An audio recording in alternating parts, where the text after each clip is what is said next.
Hello বন্ধুরা, তোমাদের সবাইকে টার্গেট টপার্স চ্যানেলে স্বাগত জানাই। আজকে তোমাদের রিকোয়েস্ট মতো নিয়ে এসেছি science and technology 2020 current affairs.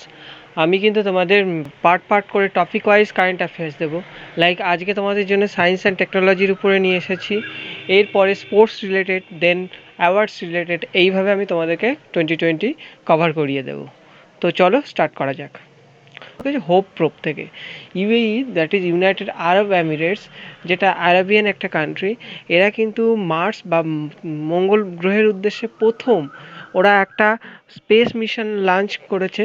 ওই মিশনটা কিন্তু জাপানের সহযোগিতায় হবে। আর এই যে মিশনটা ওরা করছে, এই মিশনটার নাম কিন্তু হোপ মিশন। এটা একটা আরব ওয়ার্ল্ডের প্রথম মিশন হবে যেটা ওরা মার্সের উদ্দেশ্যে পাঠাচ্ছে। এই যে স্পেসক্রাফটটা যেটা পাঠানো হবে, যেটা হোপ নামে, জাপানের সহযোগিতা, জাপান থেকে, তো সেটা কিন্তু মার্সকে অরবিট করবে। ওখানে যে মার্টিয়ান অ্যাটমসফিয়ার আছে, তোমরা জানো মার্টিয়ান একটা অ্যাটমসফিয়ার, মার্টিয়ান বলে একটা ক্রেটার আছে, যেখানে ইউনাইটেড স্টেটস নাসাও একটা রোবট পাঠিয়েছে, যেটা প্রিজার্ভেন্স আমরা জানি।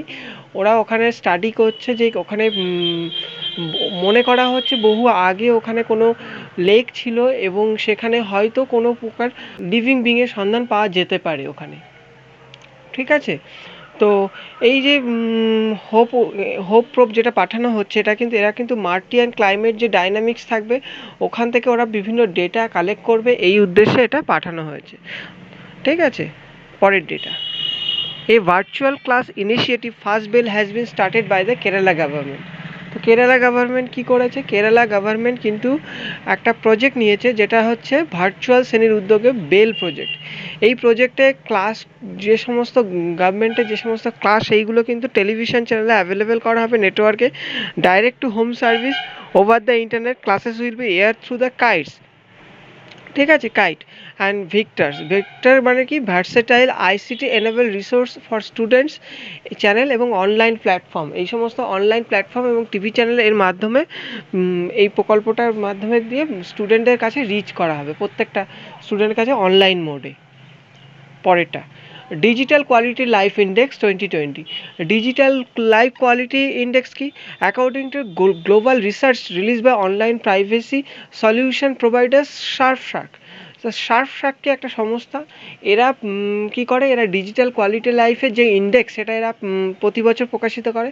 তো এই যে ইন্ডেক্স আছে, ইন্ডিয়া কিন্তু এতে র্যাঙ্ক করেছে, লোয়েস্ট র্যাঙ্ক করেছে। কেন আমি বলছি লোয়েস্ট র্যাঙ্ক?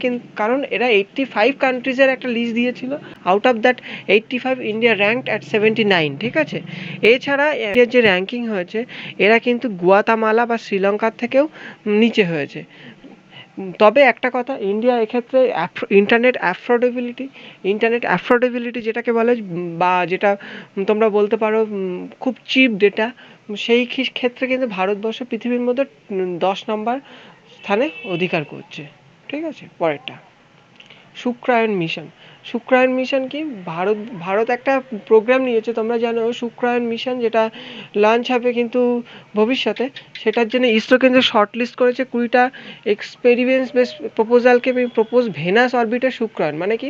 এটা শুক্র গ্রহে যে অরবিটার যেটা একটা পাঠানো হবে, সেটাকে তার জন্য ইসরো এটা স্টাডি করবে এবং সেখানে 4 বছর ধরে এটা স্টাডি করবে এবং ওই শুক্র গ্রহ সম্পর্কে। The satellite is plan to be launched in either 2024 আর 2026। প্রোবটা যেটা পাঠানো হবে, সেটা কিন্তু ভারতবর্ষ টার্গেট নিয়েছে 2024 কিংবা 2026-এ। পরেরটা, এরপরে হচ্ছে IRNSS। এটা হচ্ছে ইন্ডিয়ান রিজিওনাল নেভিগেশন স্যাটেলাইট। তো ইন্ডিয়া কি বলেছে? 4th কান্ট্রি হয়েছে পৃথিবীর মধ্যে যাদের রিজিওনাল নেভিগেশন স্যাটেলাইট সিস্টেম আছে। ঠিক আছে, তো এইটা সিস্টেমটা এটা কিন্তু রেকগনাইজ করেছে কারা? রেকগনাইজ করেছে ইন্টারন্যাশনাল ম্যারিটাইম অর্গানাইজেশন। এই ইন্টারন্যাশনাল ম্যারিটাইম অর্গানাইজেশন, এটা কিন্তু একটা ইম্পর্টেন্ট প্রশ্ন, কারণ তোমরা এটা লিখে রাখো। আইএমও, এটা কিন্তু এদের হেডকোয়ার্টার লন্ডনে অবস্থিত। কান্ট্রিগুলো যাদের নিজস্ব নেভিগেশন স্যাটেলাইট আছে, তাদের মধ্যে ইন্ডিয়া এসে গেল। তো তার মধ্যে কে কে আছে? এর আগে ছিল ইন্ডিয়া 4th কান্ট্রি হলো, এর আগে ছিল ইউএস, ছিল আমেরিকা, রাশিয়া এবং চায়না। ভারতবর্ষে এই মুহূর্তে দুটো সুপার কম্পিউটার হাইলাইটে আছে। তো একটা হচ্ছে পরম সিদ্ধি এআই আর একটা মিহির। এই পরম সিদ্ধি এআই কিন্তু ওয়ার্ল্ড ওয়াইড 63rd র্যাঙ্ক হচ্ছে, যেটা পুনেতে অবস্থিত। আর 146তে আছে এটা মিহির, এটা কিন্তু নয়ডা বা গাজিয়াবাদে অবস্থিত, যেটা 146 র্যাঙ্ক হচ্ছে, 146 র্যাঙ্ক হচ্ছে পৃথিবীব্যাপী। তো এই ক্ষেত্রে তোমাদেরকে কয়েকটা ইনফরমেশন সুপার কম্পিউটার সম্পর্কে মনে রাখতে হবে, যে ভারতবর্ষের প্রথম সুপার কম্পিউটার কিন্তু ছিল পরম 800, ঠিক আছে? পরম 800, যেটা 1991 সালে লঞ্চ হয়েছিল। তো এটা ভারতবর্ষের প্রথম সুপার কম্পিউটার। আর এই মুহূর্তে পৃথিবীর মধ্যে সবথেকে ফাস্টেস্ট সুপার কম্পিউটার যেটা, সেটা কিন্তু ফুগাকু। তোমরা লিখে নাও, ফুগাকু।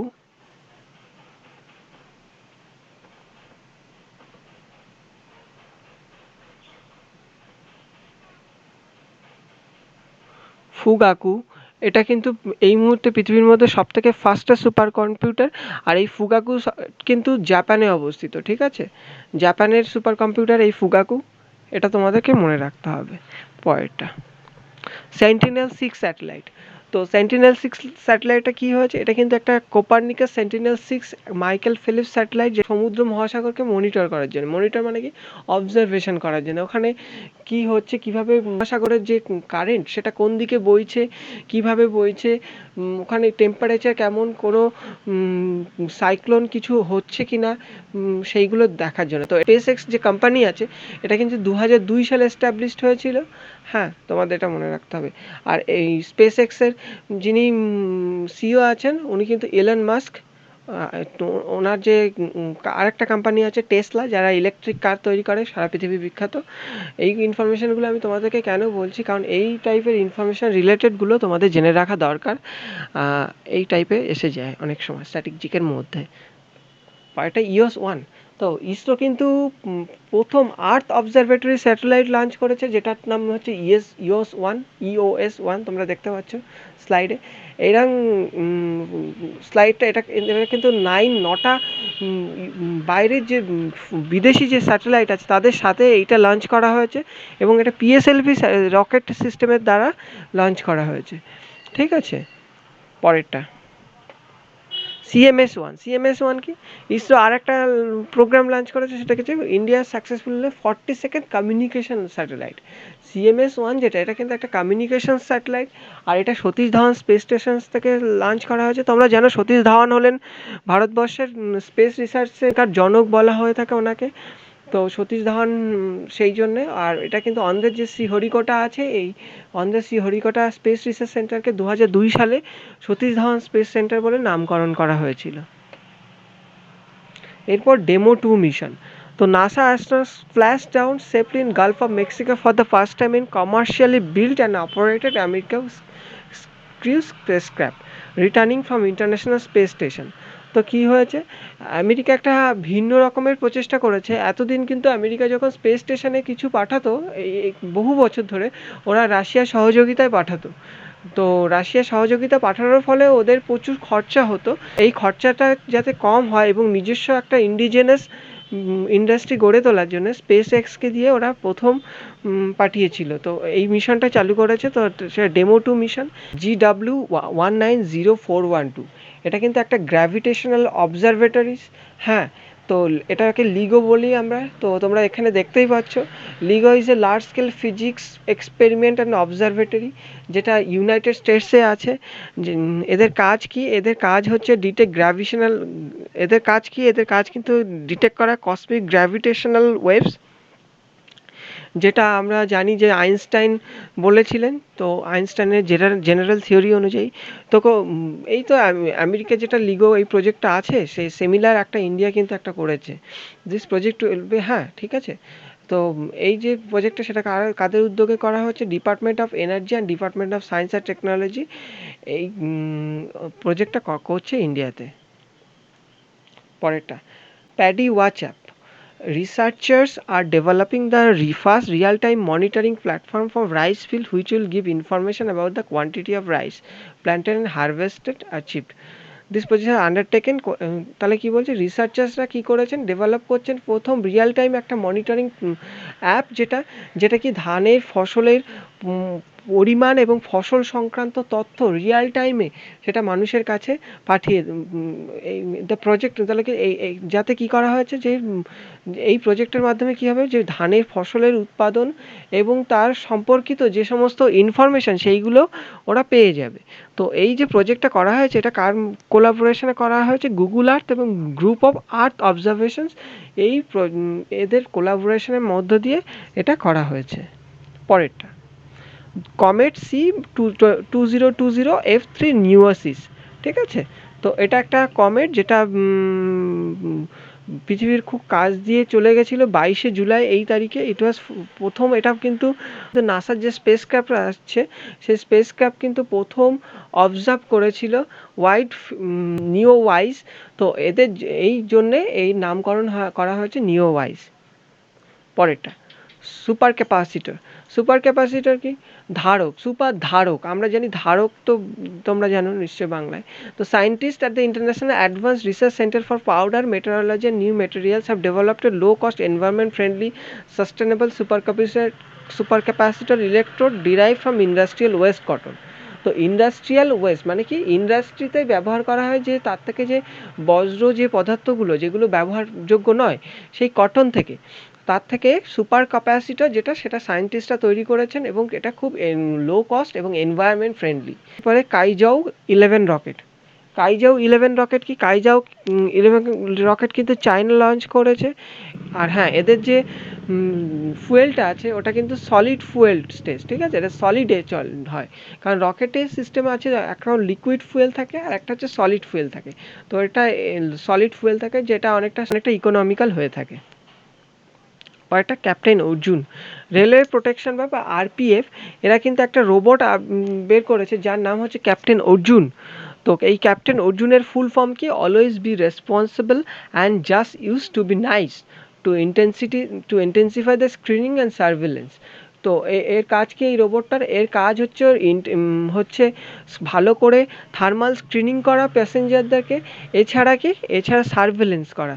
এই দুটো কাজের জন্য এই ক্যাপ্টেন অর্জুনকে ব্যবহার করা হয়েছে, ঠিক আছে? এই দুটো কাজের জন্য এই ক্যাপ্টেন অর্জুন বলে যে এই রোবটটা এটা ইন্ট্রোডিউস করা হয়েছে। পরেরটা নেচার ইন্ডেক্স। তো এই যে নেচার ইন্ডেক্স এটা কিন্তু একটা খুব পুরনো ইন্ডেক্স। এটা 1869 সাল থেকে পাবলিশড হয়ে থাকে। এটা একটা পৃথিবীর মধ্যে বিখ্যাত সংস্থা এবং আমরা সবাই জানি নেচার ইন্ডেক্স। তো এই যে নেচার ইন্ডেক্স আছে এটা কিন্তু 2020-তে ওরা প্রত্যেক বছরই পাবলিশ করে। 2020-তেও ওরা পাবলিশ করেছে।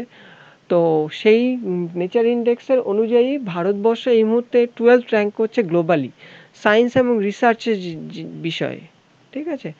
এই যে ডেটাবেস যেটা সেটা এই সম্পর্কে আরও এক্সট্রা ইনফরমেশন তোমরা দেখো। নেচার ইন্ডেক্সেবল কি বলছে? এটা nature research A division of international scientific publishing company, ঠিক আছে? পরেরটা quantum satellite MICOS. MICOS is a quantum-based satellite that send particles of light to Earth, establishing the world's most secure communication link.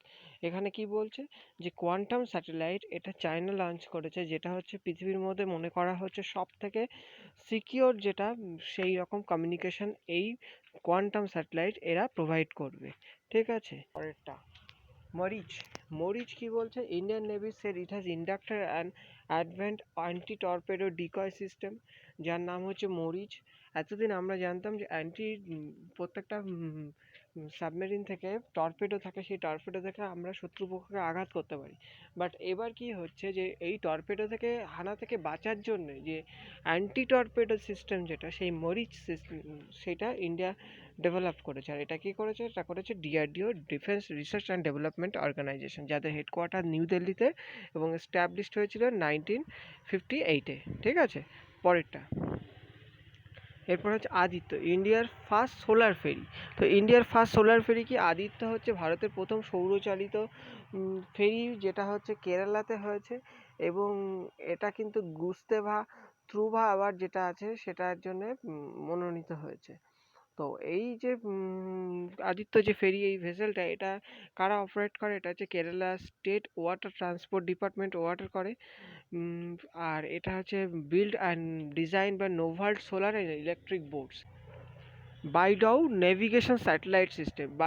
বাইডাউ কিন্তু একটা search engine এই Baidu কিন্তু owned by Alibaba group and Jack Ma is the CEO of Alibaba. আর Baidu ওদের কিন্তু Baidu বলে search বলে একটা ইঞ্জিনও আছে, যেটা হচ্ছে জাস্ট লাইক এ গুগল, ঠিক আছে। তো বাইডু কি করছে, ওরা একটা নেভিগেশন স্যাটেলাইট লঞ্চ করেছে যার অ্যাকিউরেসি খুবই বেটার, যেটা 10 মিটার বলছে। এছাড়া বাইডু যখন আমরা জানছি, তো ওই সাথে আমাদের আরও যে সমস্ত নেভিগেশন সিস্টেমগুলো আছে যে সমস্ত কান্ট্রিগুলোর, সেগুলোকেও আমাদেরকে জানতে হবে, যেমন গ্লোবাল পজিশনিং সিস্টেম বা জিপিএস, যেটা আমেরিকার আছে। তো এই জিপিএস সিস্টেম আমাদের মোবাইল ফোনে থাকে, যেটা আমরা অনেক সময় বলি জিপিএস, যে জিপিএস করে আমাদের লোকেশন দেখতে পারি, আমরা দেখি এগুলো। তো একইভাবে রাশিয়ার আছে গ্লোনাস, গ্যালিলিও আছে ইউরোপিয়ান ইউনিয়নে ওদের কিন্তু একটা আলাদা স্পেস এজেন্সি আছে একসাথে। একইভাবে ইন্ডিয়ার আছে NavIC, that is navigation with Indian constellation. Sputnik five কিন্তু রাশিয়ার, এরা হচ্ছে গামালায়া রিসার্চ সেন্টার, যারা ইনস্টিটিউট, এরা রাশিয়া এবং ডিফেন্স মিনিস্ট্রি একসাথে এরা কোঅর্ডিনেট করে স্পুটনিক 5 বলে ভ্যাকসিন, যেটা করোনা, সেটা তৈরি করেছে। রাশিয়ান স্পুটনিক 5 হলো ফার্স্ট ভ্যাকসিন যেটা করোনার প্রতিষেধক হিসেবে ব্যবহার করা হয়ে থাকে। এলিমেন্ট অ্যাপ কি? এলিমেন্ট হচ্ছে একটা অ্যাপ, যেটা হচ্ছে vice president Venkaiah Naidu launch করেছেন। এটা নিউ সোশ্যাল মিডিয়া প্ল্যাটফর্ম, যেটা আত্মনির্ভর ভারত ক্যাম্পেনের মধ্যে পড়ে। এই অ্যাপ কিন্তু ভারতের বিভিন্ন ব্র্যান্ডকে প্রমোট করে। এটা হচ্ছে ফেসবুকের যেমন মার্কেট প্লেস আছে, ঠিক সিমিলার, যেমন আজকাল অনেকে ই শপিং করে ফেসবুকের অনলাইন মোড থেকে, ঠিক একইভাবে এই এলিমেন্টস অ্যাপের মধ্যেও এগুলো পাওয়া যাবে। তো তাছাড়া elements pay for secure payments, এই সমস্ত অপশানগুলো এলিমেন্টস পে অ্যাপের মধ্যে আছে। অ্যানাসিস টু কি? South Korea military communication satellite এরা লঞ্চ করেছে, যেটা প্রাইভেট অপারেটর স্পেস এক্সের দ্বারা এই অ্যানাসিস 2 লঞ্চ করেছে। এর মাধ্যমে 10th কান্ট্রি হয়ে গেছে পৃথিবীর মধ্যে যাদের মিলিটারি অনলি কমিউনিকেশন স্যাটেলাইট আছে। Dare to dream, defence DRDO, ওরা কিন্তু একটা প্রোগ্রাম মিশন লঞ্চ করেছে, that is dare to dream. এটা 5th death anniversary of president, আমাদের former president doctor APJ Abdul Kalam, ওনার স্মরণে এটা করেছিল। ডেয়ার টু ড্রিম সায়েন্স এবং টেকনোলজিকে বাহবা দেওয়ার জন্য এই মিশনটা চালু করেছে। এরপরে মৌসাম মোবাইল অ্যাপস। তো মৌসাম মোবাইল অ্যাপসকে ministry of earth science India launch করেছে মৌসাম মোবাইল অ্যাপস। এবং আইএমডির যিনি কারেন্ট চেয়ারম্যান আছেন মৃত্যুঞ্জয় মহাপাত্র, উনি ওড়িশা থেকে বিলং করেন এবং ওনাকে আমরা সাইক্লোন ম্যান অফ ইন্ডিয়া বলে জানি। কাকরাপার 3, তো কাকরাপার কিন্তু অবস্থিত গুজরাটে। আর গুজরাটে এরা কাকরাপার 3 মানে 3 নম্বর যে ওদের ইউনিট আছে, সেটা কিন্তু ওরা গুজরাটে চালু করেছে। এবং এর মধ্যে দিয়ে কী আছে, nuclear fission reaction, countries first 700 megawatt unit এবং বিগেস্ট ইন্ডিজিনাসলি ডেভেলপড ইউনিট। তো কি বলছে যে কাকরাপাড়ে যে থার্ড ইউনিটটা করেছে, এটা কিন্তু দেশীয় প্রযুক্তিতে তৈরি করা, এবং 700 ইউনিট যেটা হচ্ছে ভারতবর্ষে তৈরি, নিজস্ব প্রযুক্তিতে তৈরি, সবথেকে বিগেস্ট যেটা ওকে বলা হচ্ছে। কয়েকটা অ্যাস্ট্রয়েড বেনু, তো নাসা একটা স্পেস ক্রাফট করেছে যেটা অ্যাস্ট্রয়েড বেনুকে টাচ করেছিল। এছাড়া এই অ্যাস্ট্রয়েড বেনু সম্পর্কে যখন বলছি, একইভাবে আমাদেরকে জানা রাখতে হবে যে জাপান কিন্তু একটা সিমিলার প্রোগ্রাম করেছিল, ওরা হায়াবুসা বলে, ওটা একটা রেগু বলে একটা ক্রেটারে ইম্প্যাক্ট করেছিল এবং সেখান থেকে কিছু স্যাম্পেল নিয়ে এসেছিল, ঠিক আছে। ইন্ডিয়া মোবাইল কংগ্রেস 2020, তো ইন্ডিয়ার মোবাইল কংগ্রেস কি হয়েছে, এটা কিন্তু ভার্চুয়াল মোডে হয়েছে, প্রতি বছরই হয় ইন্ডিয়ান মোবাইল কংগ্রেস। এই বছর ইন্ডিয়ান মোবাইল কংগ্রেস হয়েছে 4th এডিশন, যেটা Asia's largest annual digital technology আমরা জানি। আর যেহেতু আমরা জানছি ইন্ডিয়ান মোবাইল কংগ্রেস, তো এদের থিম তো আমাদেরকে জানতেই হবে, ফ্লাইং ভি এয়ারক্রাফট। যেটা কি করবে, এদের কনজাম্পশন যেটা আছে, ফুয়েল কনজাম্পশন, সেটা 20% কমিয়ে দেবে। শুধু তাই নয়, এই ক্ষেত্রে যে যাত্রী বা প্যাসেঞ্জার ক্যাপাসিটি, সেটাও কিন্তু অনেক বেড়ে যাবে, মানে ফুয়েল কনজাম্পশন কম হবে, আবার ওদের প্যাসেঞ্জার বেশি নিতে পারবে। তো আপাতত এই প্রোগ্রামটা ফুলি কমপ্লিট হয়নি, কারণ এখানে কিছু সিকিউরিটির ব্যাপার আছে, এমার্জেন্সি আপৎকালীন এই সমস্ত ব্যাপারের জন্য প্রোগ্রামটা এখন একটু হোল্ডে আছে, ঠিক আছে। তো চলো পরেরটা। এর পরেরটা কি, hypersonic technology demonstrator vehicle. Hypersonic কি বলেছে, ইন্ডিয়া কিন্তু 4th কান্ট্রি হয়ে গেছে যাদের হাইপারসনিক টেকনোলজি এসে গেছে। এর আগে কাদের কাদের ছিল? এর আগে ছিল ইউএসএ, রাশিয়া এবং চায়না। তো এই 3টে কান্ট্রির পরে ইন্ডিয়া 4th কান্ট্রি হয়ে গেছে যাদের hypersonic technology demonstrator vehicle, that is HTDV, এই টেকনোলজির মধ্য দিয়ে ওরা মিসাইল লঞ্চ করেছে। তো আমরা জানি শৌর্য মিসাইল যেটা রিসেন্টলি ইন্ডিয়া লঞ্চ করেছে, এটা কিন্তু হাইপারসনিক মিসাইল এবং এই মিসাইলটা কিন্তু সারফেস টু এয়ার মিসাইল। এরপরে কি ই গোপালা অ্যাপ, সমস্ত ইনফরমেশন থাকবে এই ই গোপালা অ্যাপসের মধ্যে দিয়ে। প্রোডাক্টিভিটি, হেলথ, ডায়েট সম্পর্কে, ক্যাটেলদের, পশু পাখিদের সম্পর্কে জানা যাবে। Thank you so much for watching my video. আশা করি তোমাদের খুব ভালো লেগেছে, আর প্লিজ চ্যানেলটি সাবস্ক্রাইব করো ফর মোর আপডেট। আমরা কিন্তু কারেন্ট অ্যাফেয়ার্সের সাথে সাথে West Bengal police, railway, NTPC, group D সমস্ত স্ট্যাটিক জিকে খুব ভালোভাবে আলোচনা করছি। তোমরা সেই ভিডিওগুলি আগের ভিডিওতে দেখে নিতে পারো। আর ভিডিওটি পছন্দ হলে অবশ্যই লাইক, কমেন্ট করবে এবং তোমাদের ফিডব্যাক জানাবে, এটা আমাদেরকে মোটিভেশন দেবে।